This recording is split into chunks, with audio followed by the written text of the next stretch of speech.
Does the time you post matter / should it be the same every time you post? What type of post is the best? So what I'm going to do is to show you my Instagram insights on my iPad and talk to you through about how I interpret this insight and how you can make use of what your insights tell you to improve your posting habits in the future. Hi everyone, I'm Gadis of Made by Mutiara and welcome back to my channel. What I want to do on this channel is to share the tips that I use to help you grow on Instagram as well. So on Instagram, I ask my audience on Insta stories about what questions they have about posting on Instagram. So in this video, I'm going to address these two questions because both of them can be answered using a feature on your account, and that is Instagram Insights. So if you have never seen Instagram Insight, what you have to do is to change your personal account into a business or a creator account, and you do that by going to your settings,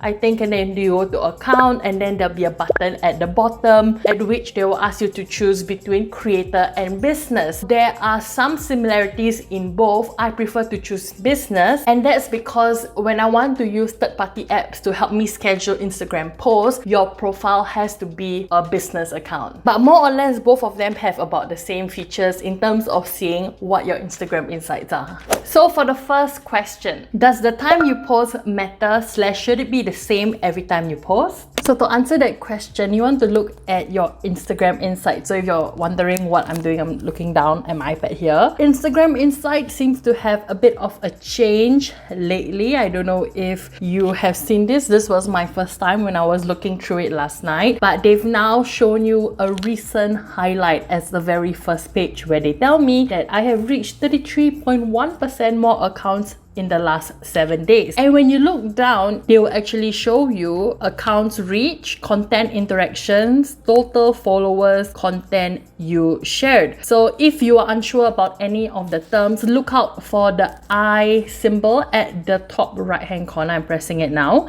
and it tells you the definitions of the terms inside the insight. I will want to start with the very last part here, which is total followers.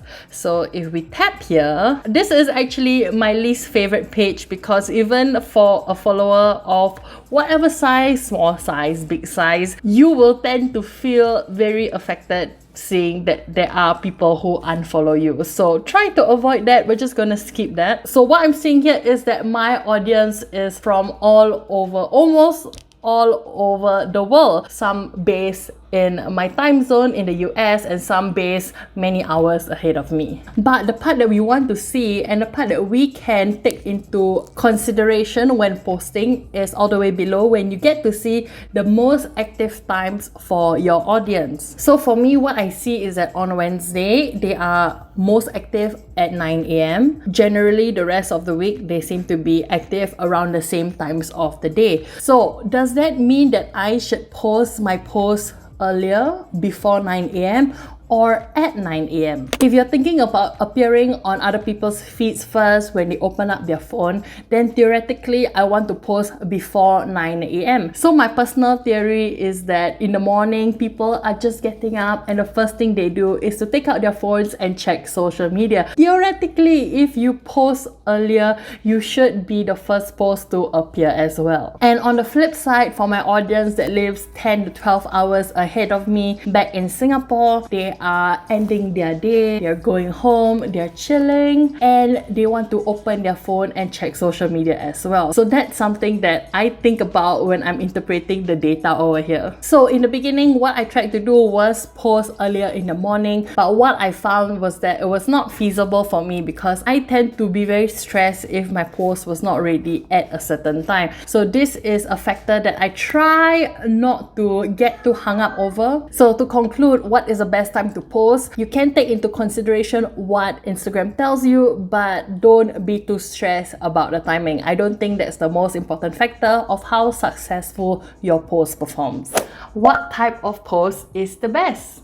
So to answer that question about what type of post is best, we have to take a look at the content interactions as well as account reach. I want to focus on the account reach, so I'm just going to go through content interactions very quickly and see what it tells us. So you can see here the number of likes, comments, saves and shares, story interactions, IGTV interactions, top posts and top stories. So if you click on see all, it actually arranges your posts according to the number of likes. That is one of the metrics that you can check, but I don't think it's the most important metric. I'll go through what it is later on. So once again, if you're not sure about what any of these things mean, look at the I and it tells you all the definitions accordingly. But the one that I want to focus on is the account reach, because what does reach mean versus what does impression mean? If you take a look at what Instagram tells us, the accounts reach is the number of unique accounts that have seen any of your posts, stories or IGTV videos at least once. Reach is different from impressions, which may include multiple views of your post by the same accounts. So what this tells me is that if one person comes to my profile and looks at 1, 2, 3, 4, 5, 6 posts, that person has generated 6 impressions for me. Wait, how many did I count? But anyway, multiple impressions, but the reach is only for that one person. So what you want to aim to do is to increase your reach. Have more people view your account. And this is the part that we want to read to see what type of post will generate the best reach. So if I tap on see all here, it shows me the post reach over the last year. And if we tap on any, it shows us the post type. So there's photos, videos, carousel posts, and shopping posts. What it doesn't show us are IGTVs and now recently Reels. And if you take a look, you can also change the metric. We'll leave it at reach. And you can also select the time period. So last 7 days, 30 days, 3 months, etc. So when I look at this page over here, it shows me that, okay, the videos tend to perform well as carousel posts. But if I were to tap into the carousel posts, one thing that I notice is that all of them start with a video.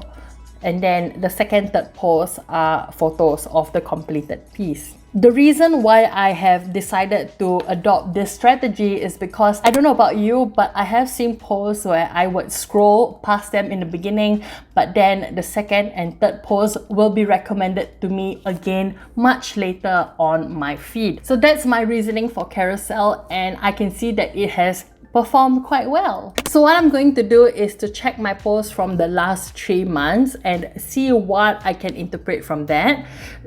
If it loads, okay, there you go. So what I can see here is that they are all mostly carousel posts, but they all start with a video and they all mostly have to do with watercolor. And it seems, okay, I don't know if it's because our recent lettering challenge has to be food themed, but they seem to be doing quite well. So maybe that means that I should do more food related posts. I don't know. This is just based on what it's telling me. What I do when I scroll down, I want to see the least performing post. And okay, so the last post here, this is something that I uploaded today. And this one was uploaded yesterday. So I don't want to consider very new posts that were posted over the last week. So I want to see the posts that probably will not be gaining as much reach as my recent 2 posts. So what I can see here is that this one is a photo carousel.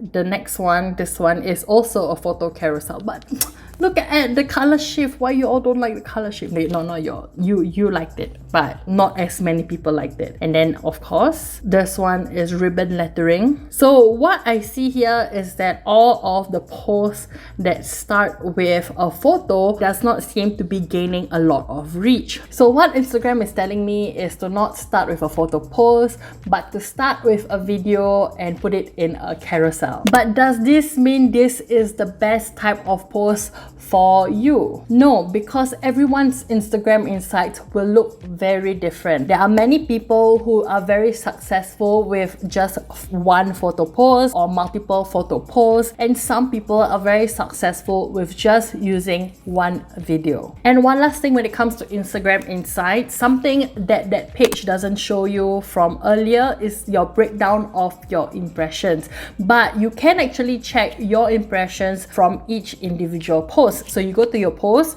you click view insights, and then when you push it up, you can actually see the breakdown of your impression. It shows you where your impressions are coming from, whether it's from the explore page, the hashtags, from your home page. So these are your followers. So if I'm looking here, only 2,000 of my followers see my post. It's okay, algorithm, I understand you, but please show to the rest of my 11,000 followers, please. Thank you. Anyway, that's not the point. And the last one is from other. What is other? I don't understand. Where else can people view Instagram from? Where is this other coming from? So the annoying part is that you can only view this for each individual post, but you cannot get a summary of how your posts perform based on all of these breakdowns. So just remember that Instagram insights will look very different from one person to the other person. What performed well for me will perform very differently for you. But this is based on my experience. If you want to try out doing a carousel post, starting with video, by all means, go ahead and try that. But just note, give time for your post to perform, and remember that success leaves clues. So whatever your Instagram insights are telling you, try to keep that in mind when you post again in the future. So that's it for this video. I hope this gives you an idea of what you can do with regards to interpreting your own Instagram insights. Let me know down in the comments below, what time did they ask you to post, or what kind of posts have been doing well for you. If you found this video to be very valuable, like this is the first time you are seeing your insights to Instagram insight, give this video a thumbs up. And also, I'll be doing more videos to address all the other questions in the future. So subscribe to my channel if you want to be notified. No, you need to press the bell first to be notified when a video comes up. Go ahead and check out some of the other videos over here. I appreciate you watching all the way to the end, and I will see you in the next one. Bye!